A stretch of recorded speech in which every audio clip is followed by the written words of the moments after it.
Most people are so completely identified with the voice in their head, the incessant stream of involuntary and compulsive thinking, and the emotions that accompany it, that we may describe them as being possessed by their mind. As long as you are completely unaware of this, you take the thinker to be who you are.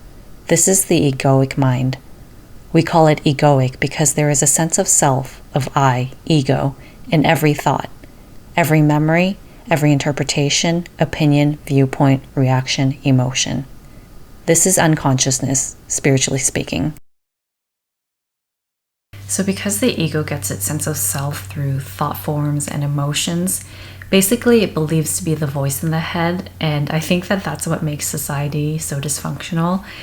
What's normalized in society is dysfunctional, and that's because of the ego, that we basically listen to the voice in our head and believe it to be who we are.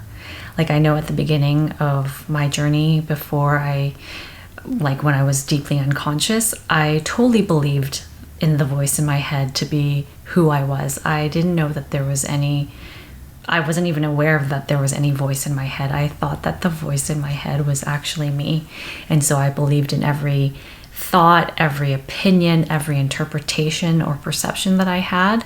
And I thought that that was true, that that was who I was. And so that kind of created this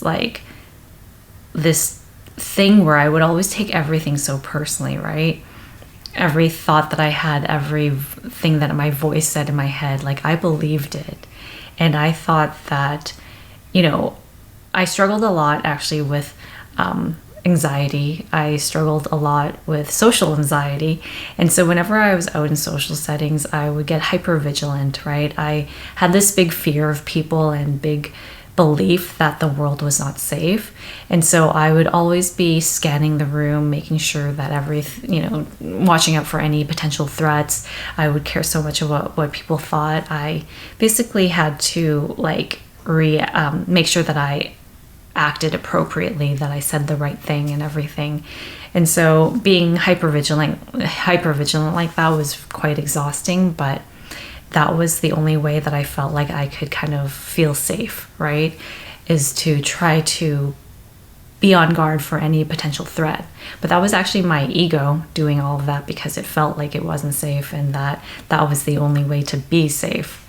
And so I listened to my ego a lot. I had no idea that I was separate from the voice in my head and that I even had a voice in my head. That was how unconscious I was before. But I feel like that's just what we all go through because that's part of the human condition. So because the ego gets its sense of self through every thought form and emotion, it's so easy for it to take everything personally, right? And I think that's what makes social dynamics really complex and complicated at times because, I would get invited to certain events and I may not always want to go because I'm more of an introvert, more of a homebody. And it had nothing to do with the other person, but that they will take it personally, right? That they will oftentimes get kind of hurt that I would decline an invitation because deep down we know that it's the ego that took it personally, right? That when I said no to the event, it to them meant that I was saying no to them, but that wasn't the case at all. And I think that's how, conflict and challenges can happen in interpersonal relationships like that, where I was also like that too, that I used to interpret whenever someone would decline an invitation from me or decline something I would offer, that I would get offended by that. I would get butthurt about it because they said no to what I was offering, therefore they said no to me. But in actuality, that's obviously not the case, but that's just how my ego interpreted, right? That's how my ego took it as. And so I feel like the ego is so fragile when it comes to those things because it gets its sense of self through all those, opinions, thought forms, and basically everything that you think, that when someone thinks otherwise or when someone says no or has a different opinion, the ego takes it personally.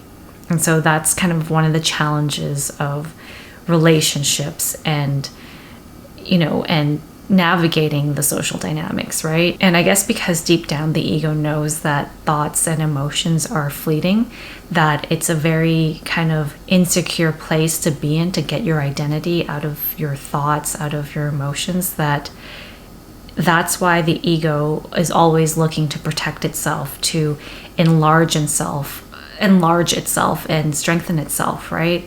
And one of the ways is through complaining or resentment. And I think it's because of the negative emotion that comes behind it.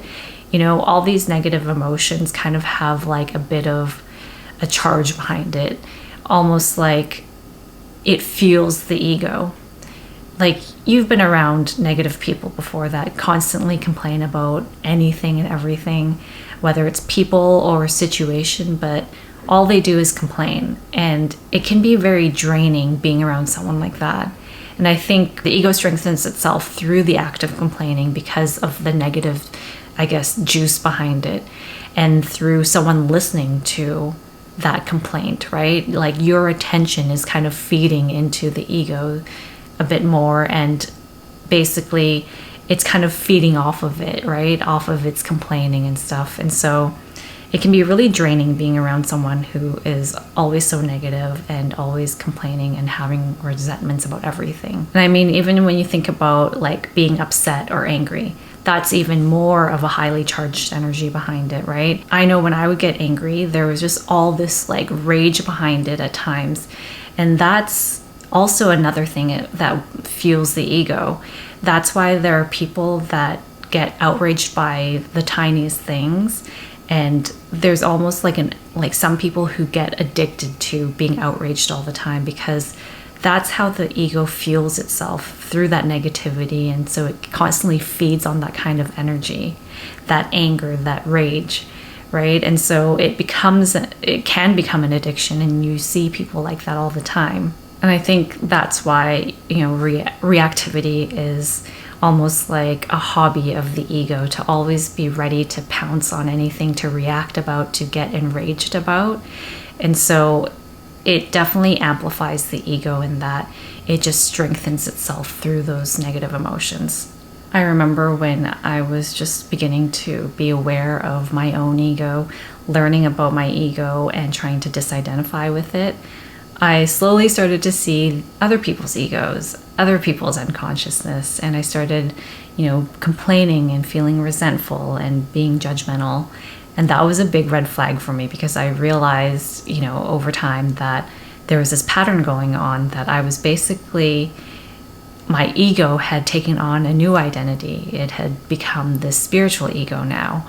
And so I remember kind of seeing those red flags and being like, okay, I need to do something about this.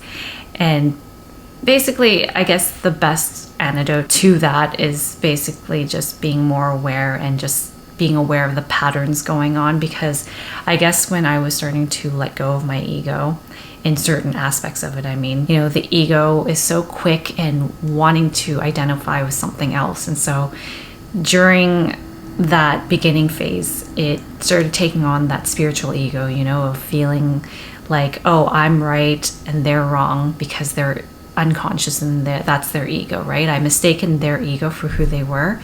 But I think the antidote to, going through this phase, which I think it will be a natural phase for a lot of us going on this path, that it's not something that we should be ashamed of, but or feel bad about. It's just, I feel like it'll be a natural progression, that basically once you have a spiritual ego and you see that in yourself, know that that's just like one of the potential levels of this game, and that we just need to overcome it.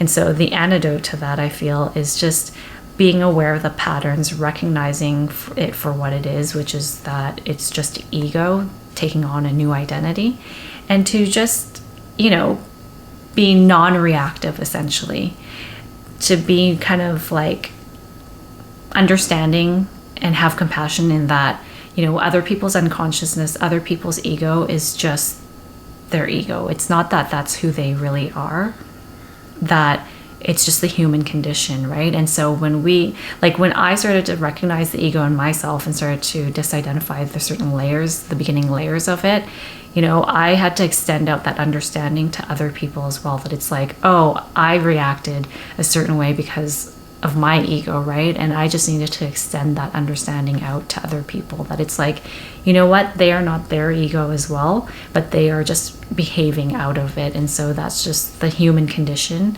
And that, to basically, a good sign that you are on the right path is that we become less and less reactive to other people's egos and other people's unconsciousness.